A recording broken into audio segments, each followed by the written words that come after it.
Hi there. In this video, I'd like to think through two issues arising out of Kevin Vanhoozer's Mere Christian Hermeneutics that also relate to other books that I've been reading recently. The first one is to do with the common and how we find the common good in society. And the second one is to do with legitimacy and what makes a legitimate interpretation of a text. So let's think about the common to begin with.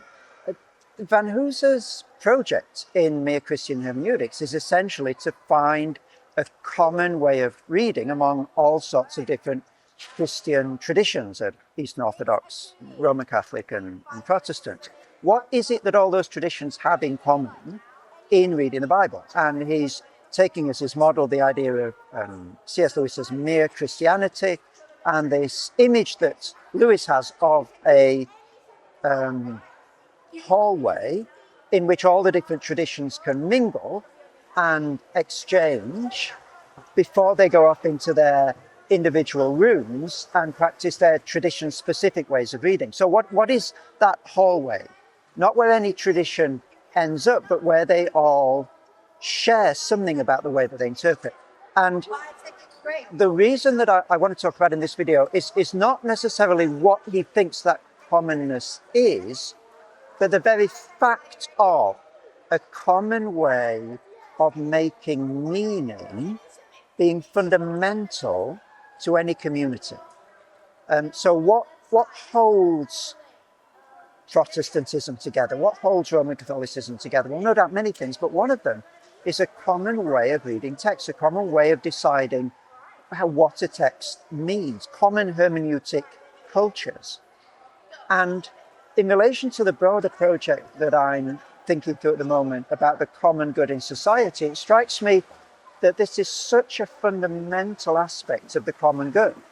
It's not only the common resources that we share, the common spaces that we share, but it's the common ways that a community or even a nation has of arriving at truth. And if we don't have common hermeneutic cultures, that erodes social cohesion and makes the common good so much harder. It's something that we're finding at the moment in society, isn't it? That different poles of the political spectrum, different subcultures, not only disagree on what particular truths they think are important, but on the way of arriving at truth itself. What does it mean to make truth in society? This is where, of course, you've got all these ideas of alternative truths, alternative facts. If we don't have a common hermeneutic, it's incredibly difficult to find the common good. Is a common hermeneutic, however, a lowest common denominator? Is this hallway that C.S. Lewis and Vanhoozer have some sort of lowest common denominator way of finding truth? I don't think it necessarily need be. I think that the image of the hallway in the rooms is so incredibly helpful because it validates the hallway. There are certain things that we share without suggesting that that's the whole ball game. There are these different rooms. So, evangelical Protestantism and Roman Catholicism have different rooms, but there nevertheless are hermeneutic principles that these different groups share. Vanhoozer has this wonderful image of certain people thinking that the world exists only as far as what their own flashlights will show them. In other words, if my interpretive method can't unearth this in the text, then it isn't there in the text. And I think a link that I would make there is with Doiviert's modal aspects. So mathematics can tell us a great deal about the world. And in fact, there's no aspect of the world about which mathematics cannot tell us a great deal. Economics can also tell us a great deal about the world. Freudian psychoanalysis can tell us about the world, and there's no aspect of the world that Freudian psychoanalysis can't tell us about. But none of these ways of interpreting can unveil exhaustively everything that there is to know about any part of the world. And so you need an interpretive plurality. And one of the great values of Vanhoozer's book, I think, is that he explores what this interpretive plurality means in terms of Protestant Christian hermeneutics, that there are different ways of reading biblical text that reveal different aspects of them that complement each other. Really helpful. So that's the problem of the common. I want to now pivot to the idea of legitimacy in interpretation, which is another big theme for Vanhoozer. And this is a problem that I've been thinking through recently in relation to Ezra Klein's book, Why We're Polarized. Because Klein, very honestly, I think, in that book, confronts the idea of the primacy of instinct and prejudice in the way that we make sense of the world. We very often, he says, try to reverse engineer our own instincts and prejudices and bolster them with reasoning, rather than the reasoning leading us into what we think of the world. And to his credit, he's quite open in saying that he's sure that there's an aspect of this in his own way of interpreting and thinking about things. And so the problem that's raised by Klein is, can you get beyond that? Can I see the world in a way that doesn't just reduce to my own instincts and my own prejudices? Or am I condemned to always reinforcing the instincts that I come to the world with, that I come to the text with, and never challenging those? He doesn't really explore that in depth, but it's a problem certainly that's raised in Why We're Polarized. But I think Vanhoozer does go some way towards addressing it. And I want to explore just with you one of the ways he does that. So I talked in the last video that I did about the idea that he gets from Jean-Louis Chrétien of, am I responding to the address that the text is putting to me? And another way that he comes at that idea is through an essay of C.S. Lewis's about a tool shed. And in this essay, Lewis relates going into a dark tool shed and seeing a shaft of light come between two of the planks that make up the wall of the shed. And Lewis says we're faced with a choice at that point. We can look at the shaft of light, and then we see all the specks of dust in the tool shed, or we can look along the shaft of light out through the little crack in the tool shed wall, and we can see the trees and the leaves outside. And Lewis's point is that looking at and looking along are two very, very different ways of engaging with reality or with a text. To look at a text is to scrutinize it from the outside, to try and pull apart how it's doing what it's doing, like looking at the specks of dust in the shaft of light. But to look along a text is to let the text lead you in the way that it wants to be read.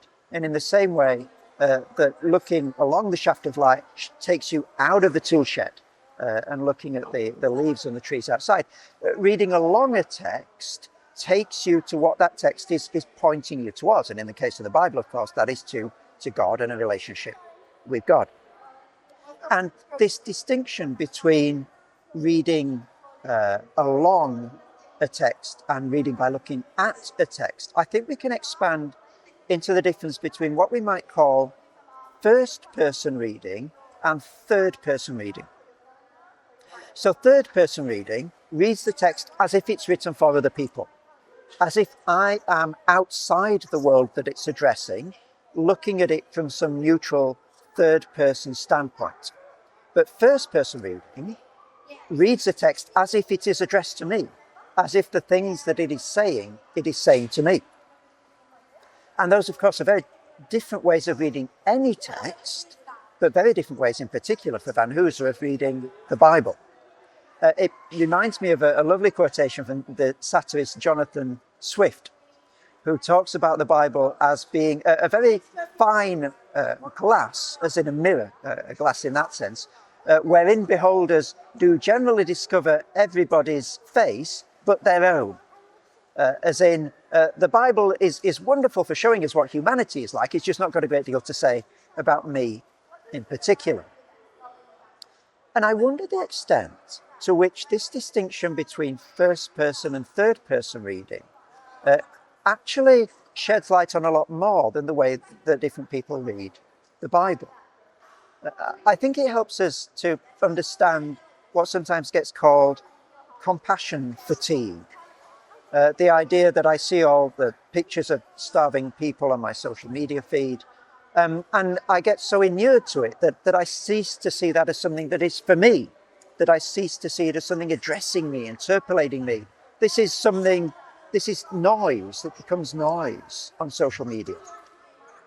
And I think the way in which first and third person reading helps us to understand different readers of the Bible is incredibly helpful. But I think it goes for all texts as well.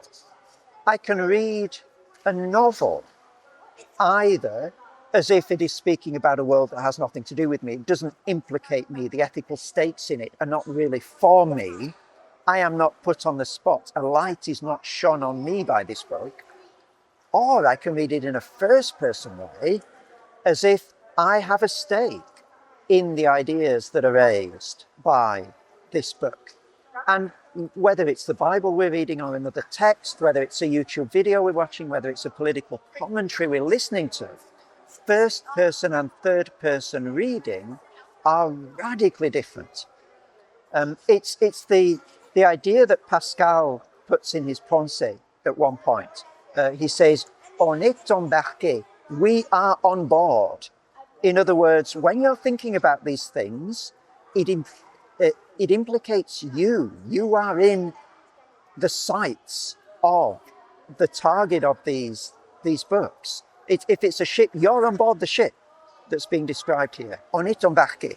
I think it's a great principle to have in mind when we read text, because it prevents us from slipping into this cynical, world-weary, wizened way of reading, which just pulls apart texts and critiques implied readers that are not ourselves without ever turning the spotlight back on ourselves and saying, how am I implicated by this text? How am I addressed by this text? And with the volume of things that we read these days, it is incredibly easy. I find this with the amount of reading that I do for my job, and then the small amount of reading that I'm able to do in my spare time as well, that it's so easy to see every text as addressed to everybody apart from me. And that is damaging, both to me and the way that I see my own responsibilities in the world, but also to my hermeneutic as well.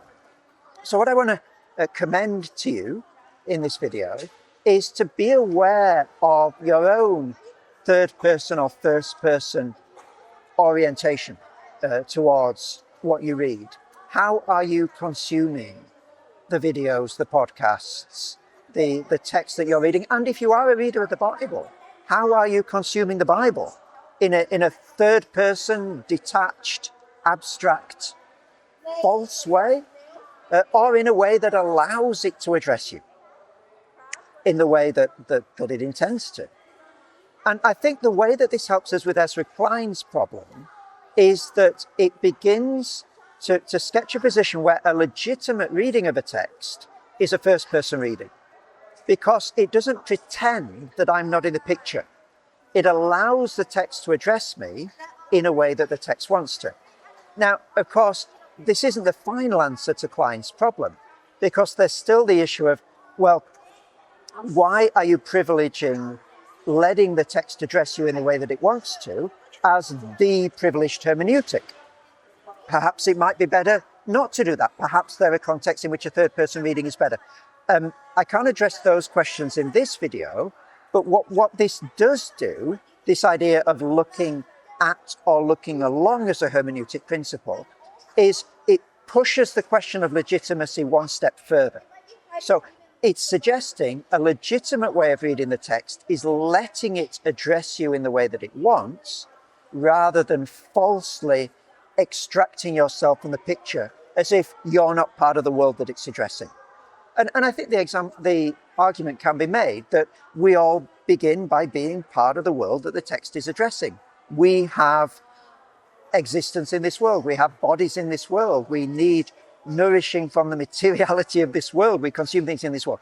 And so the burden of proof is on the person who wants to extract themselves from the world and say, no, I'm looking at this text as a neutral outside observer to whom the text is not addressed in the world that the text is not addressing, not in the world the text is addressing. So there's perhaps a burden of proof argument that you can bring to bear on the Ezra Klein problem through this principle of Vanhoozer's distinction that he gets from C.S. Lewis of looking at and looking along.